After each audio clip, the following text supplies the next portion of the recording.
選択的夫婦別姓についてはなぜ通らないのかっていうのが分からない人にはものすごくずっとモヤモヤしますもんね。家族の一体感が損なわれるからです。あれってごめんなさい、そう言っている団体のやっぱり支持を強く受けてるからそういう感覚になるんですかね。例えば統一教会。そうですよね。はい。例えば他のいろいろな団体とか。政治家さんがそういう考えの方が多いのか、そう言っている団体の声が強いのか。そこが一致してるんでしょうね、利害が。あ、そうなんですか。だって票になるし、それを言ってればいいし。そこが一致して法律を通らないって言ったら公約を守りました。次の選挙もお願いします。家族に関するすごく堅くななにも見える考え方、蓋を開けたら統一教会だったみたいなところもすごくショックではありましたよね。はい、そこに対して都で一石を投じていく、これ面白いですよね。できると思ってます。へえ。なんかこうポジティブな現政権、現都政への、そのノーっていうね、小池都政をリセットっていうところと、若者を応援したいっていう。はい。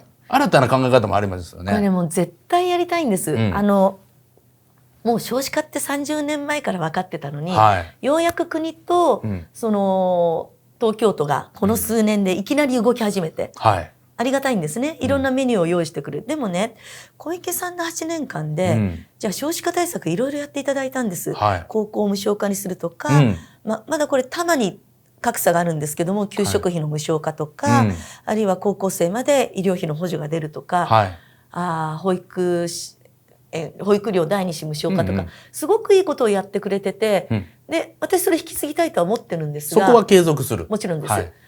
だけど、結果が東京都の出生率が 0.99 なんです。出ましたね、1切って。人口を維持するのに必要な出生率って 2.07 なんですね。だから流入がなければこのままだと東京の人口は半分になります。はい、という数字なんです。で、なんで今までやってきたのに、それが功を奏さないのか。それは家計への直接支援じゃないところで結婚できない環境が広がってると思うんです。そうか、子供が生まれてる人への経済支援じゃなくて、まず産むところに行くための、その支援がない。例えばね、はい、これ自由民主党の発想なんですけど、国とか小池さんって、少子化だっていうと、すぐ出てくるのは結婚させようとするんです。そして子供を産んでもらおうとするんです。なるほど、なるほど。ね。で、そうすると、例えば国だったら、地方創生といって、地方自治体が婚活パーティーとかお見合い合コンとかをやるんですよ。こう、仕向けていくんですね。そう、出会いがないっていうから。で、そこに税金で助成をするわけです。で、小池さんは今年度の予算でやるのは、婚活アプリを作るんです。なるほど。民間にありますよね、もうね。確かにいっぱいありますね。人形圧迫の、ちょっと匂いがするんですけど、それと、あと、やっぱり合コンイベント、出会いイベントをやって、しまいには、あなたの結婚の思い出の曲を募って、漫画にして披露すると。ちょっとピンときづらいかもしれないですね。いや、全部いりません。いらないわけだ。全部いりません。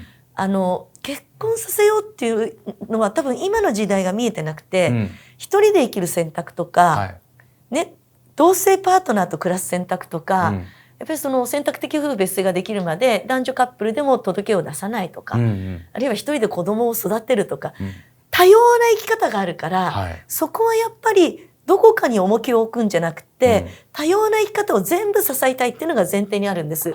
結婚する人は支援するし、しない人でも私は支援したい。で、その上で、結婚したいのにできない人たちが広がってる。それが若い人の経済的理由だと思うんです。なるほど。所得、手取り、このあたりですか。小泉構造改革から20年で、これ日本全体ですけども、非正規雇用って60万人増えてるんですね。なるほど。もちろんそのフリーランスでいろんな仕事をしたいと選んでる人もいれば、女性が時間制限でパートアルバイトをしてるということもありますけれども、そうじゃなくてそこから抜け出せない子も増えてるんです。で、収入がないから、お金がなくて結婚できない。収入が少ないから、子供を諦めるとか、なんか何かを諦めるっていう若者がいるのを私は改めたいんです。なるほど。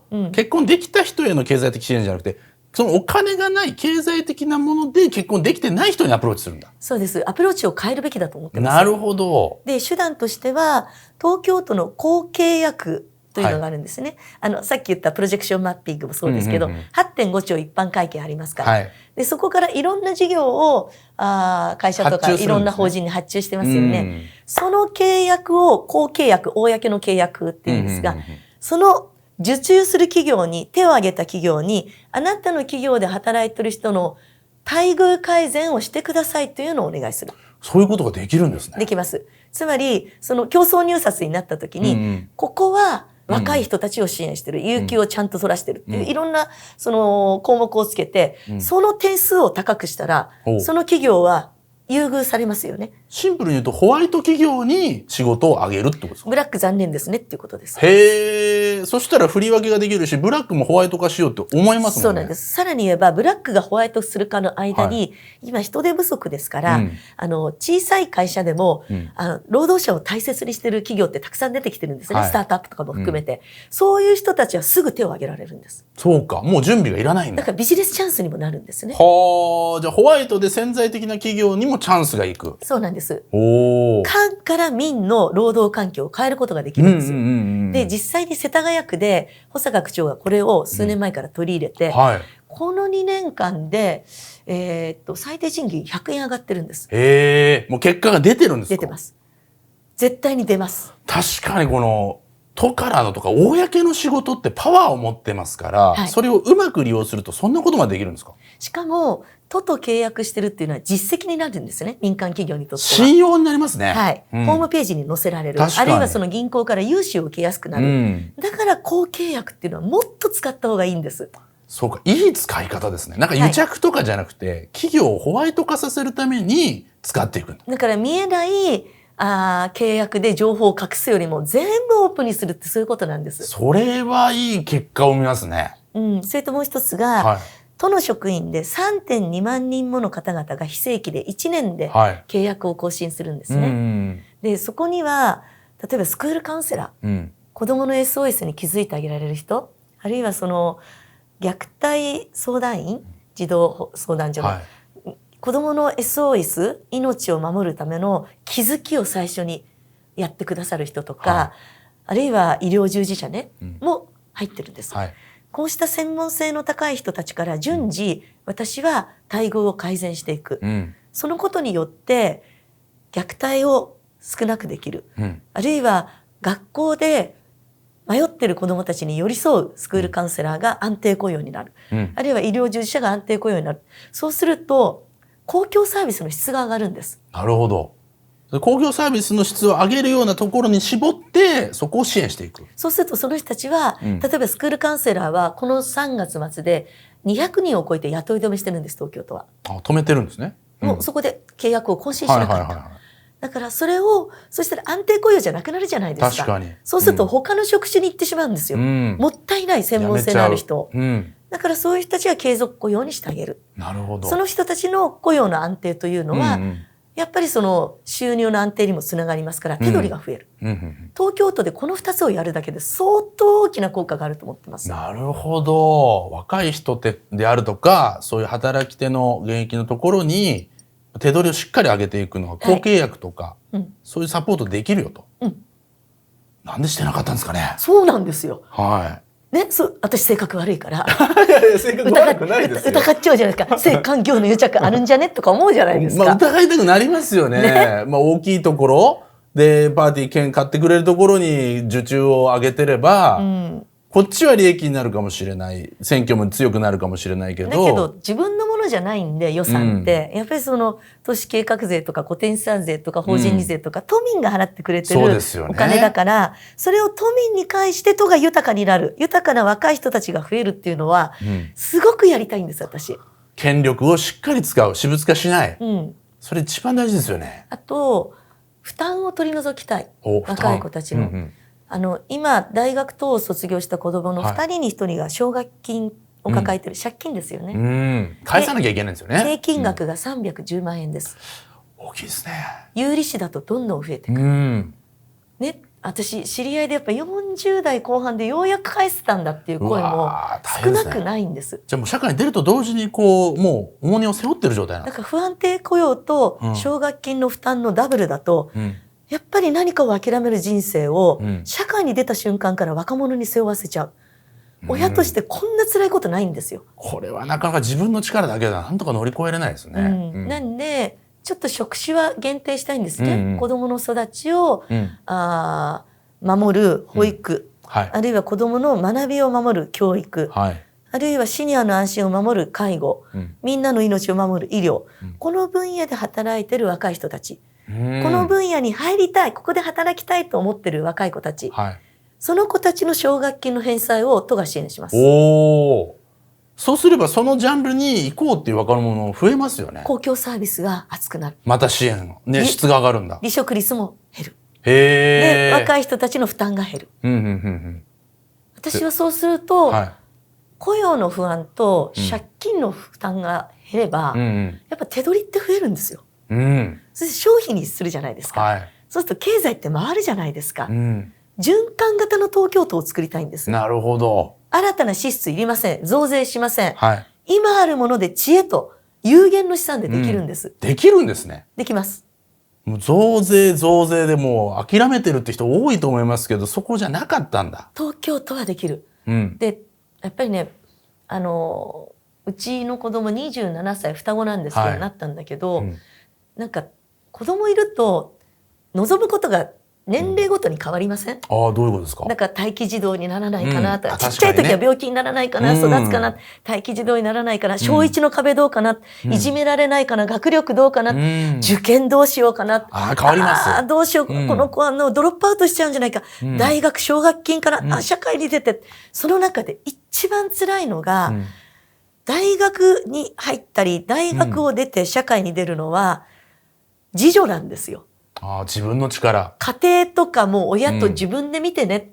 だって子供は子育て政策あるじゃないですか。確かに。で、現役世代って結婚したり子供いたら税額控除あるじゃないですか。サポートされますね。で、シニアって介護保険あるじゃないですか。ありますね。若者だけ薄いんですよ。なんでなんだろう。確かにないですね。自分でやれっていう空気がずっとあった。子育て政策だってずっと薄かったんですよ。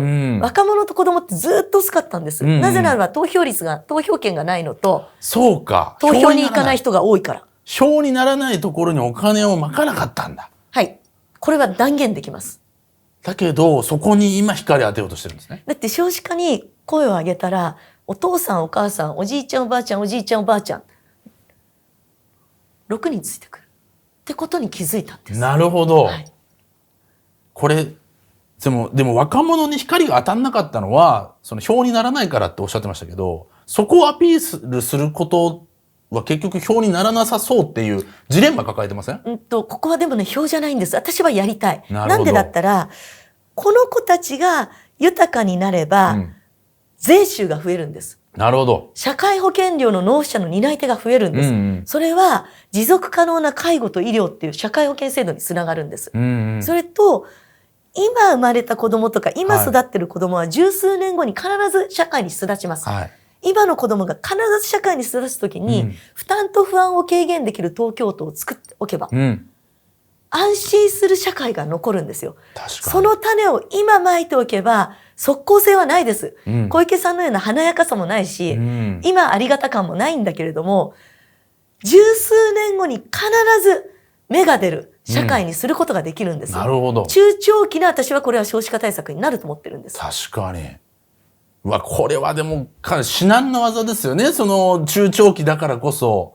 でもこれを今訴えないとまずいぞっていう、そういう危機意識があるんですね。いや、今も私この8年間がもったいなかった。この8年やってたら、大学例えば22で出た子は30歳ですよ。この8年でやってたら多分違う環境にいたかもしれない。もっと自分の能力を開花できたかもしれない。でも今からでもできると思ってるんです。なるほど。じゃあここは非常に重要なところですよね。いや、最もやりたいんですよね。若者支援東京都からやったら、あるいは公契約条例で変えることができたら、日本中に波及するんですよ。そうなんですか。だって公契約条例って使えるってことになったら、他の自治体もやれるようになるし、国もやればって話になるから。公契約条例で発注して、その発注先の条件をうまく選定することで、育てていくっていうようなやり方を全部が真似できますもんね。ブラックがなくなる。はあ。ブラック企業撲滅政策じゃないですか。長いね。キャッチーじゃなかったですか。キャッチーじゃないです。ギュッとしたいですね。ギュギュッとクールビズぐらい行きたいですね。ブラボーみたいな。ブラボーちょっとわかんないです、意味が。全然わかんない。難しいですね。あれなかなか才能いりますね。いりますね、はい。でもそれぐらい、こうしっかりとビジョンが見えてるんですね。都知事ってそれができるんですよ。はあ、そうなんですね。面白くないですか？面白いです。ね。もうさ、なんか国会でも、何度言ってもわかんない、なんかこんなもう人と戦わないで済むって思うだけで、笑顔になれるんです。そうか。国会で大変だったんですね。何度言ってもわからないんですよ。何度言っても通じてくれなくて。通じないですか？何度言っても違うこと答えるんですよ。はぐらかされたり。もうしまいには連邦君とか言われちゃったんで。そうなんですか。大変ですね。いい加減にしてくれっていう戦いも結構あったんで。これは。でも都だったら確かに東京都って最強の都市国家みたいなところありますもんね。はい。で、都知事はその都市国家の大統領みたいなところありますもんね。うん、そうです。スピード感は出せる。出せます。おー。出せます。じゃあもしなったら1期4年でかなり自分のやりたいことが進めれそうなんですか？はい。進められます。議会との対話が必要なので。そこですよね。で、来年が、都議会議員選挙なんですよ。議員選挙ありますね。はい。都議選。とっても楽しいと思います。おー、もし蓮舫さんに都知事になって、その都議選になったら、ただここの都議選を勝つか勝たないかで、自民党的になっていく。そういうことですよね。要するに小池さんが苦しんだのは都民ファ単独で過半数取れてたら進めれてたものが公明党さんと組まなきゃいけない時期があったり、さらに議席を減らして自民党さんの顔色を伺わなきゃいけない時期があったんじゃないかって言われてるじゃないですか。蓮舫さんそうならないですか？公明党さんは、はい、私はすごく良質な都議会の、政党だと思ってます。無償化とかもね、公明党さんがかなり言ってましたもんね。そうです。ただやっぱり自民党は、やっぱり国政とやっぱ直結してるところがあるから、そこはどうなのかなと思うところあるんですけれども、ただもう一つ一つだと思います。で、今回の都知事選でご負託をいただいたら、その声というのはやっぱり議会においても重いと思います。なるほど。だからそこは丁寧に対話をすると考えてます。自民党さんに歩み寄るとか、そういうことではないぞと。是々非々だと思うんですね。自民党が全部つまり政策。確かに。政策。私が言ってる公契約の話とか、あるいはその都の非正規職員の待遇改善の話とか、あるいは若者の支援という部分で、反対する理由はないとは思うんですよね。なるほど。都の若い子たちを豊かにする。確かに。だからここは対話だと思います。でもその国会での対話が大変だったとおっしゃってる蓮舫さんですけど、都議会はスムーズにいくんですか、対話は？国会とは違う、やっぱり二元代表制なんで、そこはスムーズになるように、強いですね、努力をします。いや、この都議会のこの向き合い方っていうのは、都知事になるまでと、都知事になってから通すまで、都議会を通すまで、これって都議会でのその勢力もまとめなきゃいけないっていうのはかなり大変なところですよね。大変だと思います。でもそれも分かって私は今回手を挙げてます。やりたいことがあるから。やりたいことがあって、もし反対されるっていう状況に、その2025年の都議選までに対立構図になってしまったら、その2025年っていうのはどういうふうに戦っていくっていうのあるんですか？ある意味やっぱり注目されると思うんですよね。今までその国政ってやっぱり報道されるじゃないですか。ね。今こういうのが問題だとか、国会での議論って中継されるじゃないですか。ニュースになるじゃないですか。都議会って中継されたの見たことあります？あんまり見たことないです。都議会で今条例どんなのが議論されてるかって知ってますか？ないですね。報道されないんですよ。だけど多分知事と議会がもし何かのテーマで対立された時に、私はそういう姿やっぱり見てもらいたいと思ってます。私のどの提案に議会がどういう対応をしているのか、それは私も発信をしたいと思って、都民に見てもらいたい。で、都民にやっぱり関心を持ち続けてもらって、それが都議会議員の選択肢の考え方として入れてもらいたいんです。なるほど。都議選にそれを見せて判断してほしい。それを見ていただければ自信がある。都議選でいい勢力図を取れるという。そう思います。やっぱり私のやりたいことは、すぐさま効果が出ないから、それでも何度でも挑戦をし続けて実現したいと思ってるんです。はい、それにはやっぱり議会の仲間が増えるというのは、とっても大切なことなので、やっぱりそこはまた夏の陣になるとは思います。なるほど。でもその都から国まで変えていくっていうビジョンも持ってらっしゃるわけですもんね。20年いましたからね。はい。この都政と国政の関わり、いろいろと言われてますけども、今はもう都のことだけしか考えずにいくという。はい。はあ。いや、たくさんお話聞かせていただいたんですけども、もうすぐお時間なんですけど、ちょっと興味があって聞きたいのが、ご家族の話で、数年前に離婚なさってますよね。そう、卒婚。卒婚なさってますね。はい、私それ調べて、どういう、調べたんですか？調べて、どういう経緯だったんだろうって、20代結婚なされて、お二人お子さん生まれて、そこから50代で離婚なさったって。で、卒婚だと。で、関係性は良好だって。うん。今も仲良しです。どういうもう間もなく、上京して、私のビラ配りやると思います。へー。なんか読んだ限りで言うと、旦那さんは、地方で、悠々自適をしたい。でも、蓮舫さんは、徹底的に東京で使命を全うしたい。そういうライフスタイルの違いからある日、蓮舫さんが、申し出たっていうふうに。人生観なんですよね。で、彼は、大学の客員教授として若い子たちを育ててる時に、地方をもっと知ってもらいたい。地方自治体ですごく頑張ってるところに引率をして、で、一緒にそれを研究をして、この若い子たちの、その地方移住も含めての可能性を広げるというのをフィールドワークでやってたんですね。で、私たち311の時に、うちの子供ラグビーをずっとやらしてて、その時息子が中学生で、でラグビー部の合宿って菅平だったんですけども、311の年の夏の合宿は、ママたちパパたちを説得して、釜石に行ったんです、ラグビーの街。まだもう瓦礫があって、家が半壊していて、そして本当津波の残骸が残っているところに行く。余震もまだある。でもそこで岩手県選出のラグビーの子供たちと親善試合やったんです、ラグビー。心の傷がまだ癒えてないけど、スポーツで元気になってほしいっていうのをやって、それ以降彼は岩手の釜石にもすごい足しげく通ってて、彼のフィールドは地方なんですね。でいないんですよ、ほとんど。でそもそもそれぞれすれ違いというか時間軸が違う仕事をしてたんですけど、で私はやっぱり東京で生まれて東京で育って、ずっと東京にこだわって、で子供が20歳になって、っていうこともあった時に、彼は地方に移住をしたいという人生観を持ってるんですよ。だったら、卒婚してそれぞれの人生をそれぞれで生きようという話し合いで。なるほど。一緒にいることはないよね。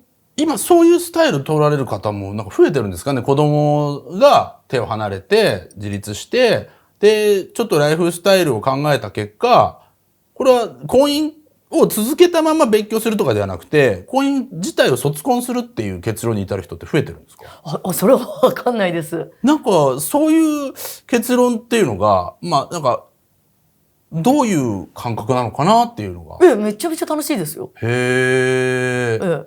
いい形で今はもう友人として続いてますし。そうなんですね。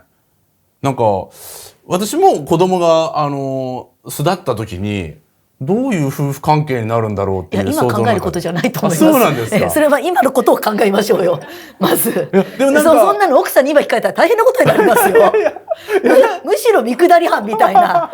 怒られちゃいます。どっちが主人公だと思ってるって言われますよ。そうなんですか。ちょっとごめんなさい。全然デリカシーがなかったのかもしれない。単純に可能性の一個として、そういうの、だってネガティブなことじゃないわけじゃないですか。なんかポジティブに、卒婚をするっていうのがあるんだなっていうのが、単純に聞きたかったんですよね。そうね。人生の選択肢たくさんあるっておっしゃってるから、確かにって思ったんですけど、それはどういう感覚だったんだろう。で、私の直感的なもので言うと、蓮舫さんってすっごくこの政治家ってお仕事好きなんだなって思ったんですよ。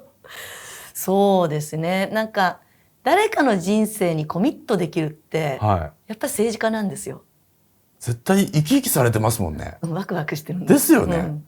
演説今ネットでいっぱい見れるじゃないですか。ネットでいっぱい見て本当に生き生き演説されてるからもう天職ですよね。いやそんなことはないんですけど、はい、だからほら国会でねシニアな男性議員と付き合えなくてよくなったんで、すごい解放された感があるんですよ。ちょっと待って、国会へのクレーム多くないですか？どんだけ大変だったんですか？いやだからいやもうやっぱり、ね、きついとか強いって言われるぐらいまで戦わなきゃいけなかったんですよ。あ、そうなんですね。やっぱりでもそこは大変ですよね。いや大変でした。だってしかも普通の男性っていうかだいぶとまた年齢層も高いし。そうなんですよね。だってそれで価値観がやっぱり違うんで、それがまた2世3世とかになっちゃうと、うわーそうか。すごい代々政治家の人ですから。だいぶ話食い違いますもんね。もう大変。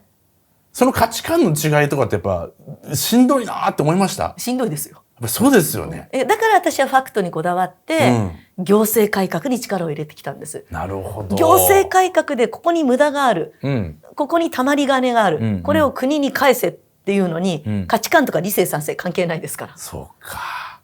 でもそこをなんとかやってったらいつの間にかその声を荒げていた。めっちゃきついって言われて。でもめっちゃ怖とか言われて。でもそれって気にされてます？きついとかって言われるの。気にしてますよ。あ、そうなんですか。だけど裏金の時に岸田総理の言い訳聞いて、あ、そうなんですね、仕方ないですね、次回頑張ってくださいって言えないでしょ。言えない。笑顔で言ってたらやってられないですもんね。やってられないですよ。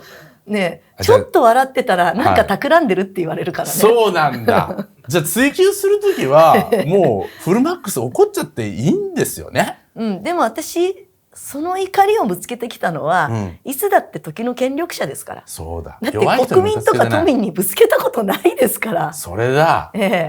じゃあ我々の代わりにこれからも権力者の方に怒っていただけるっていう。いや私今度権力者になるんで。あ、そうか。その場合は情報公開。なるほど。絶対していただけますか、それ。はい。これ黒を白にして白の後今度はピンクにするとかやめてくださいね。結局マスキング。結局マスキングだったらちょっと辛いですよ。辛いですね。それ私立ってられません。大丈夫ですか？そうなったら私またインタビューに行っていいですか？喜んで。ありがとうございます。じゃあ今後ともまた何かね、いろいろと変化があると思いますけれども、もう七夕楽しみにしてまいります。ありがとうございます。というわけで本日のゲストは蓮舫さんでした。ありがとうございました。お世話になりました。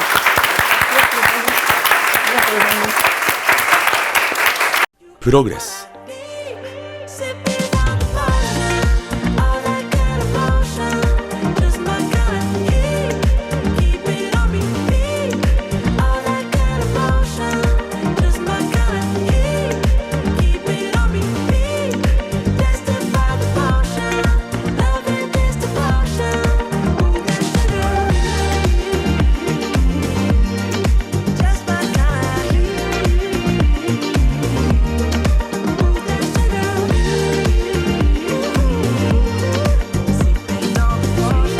人は何者にでもなれる。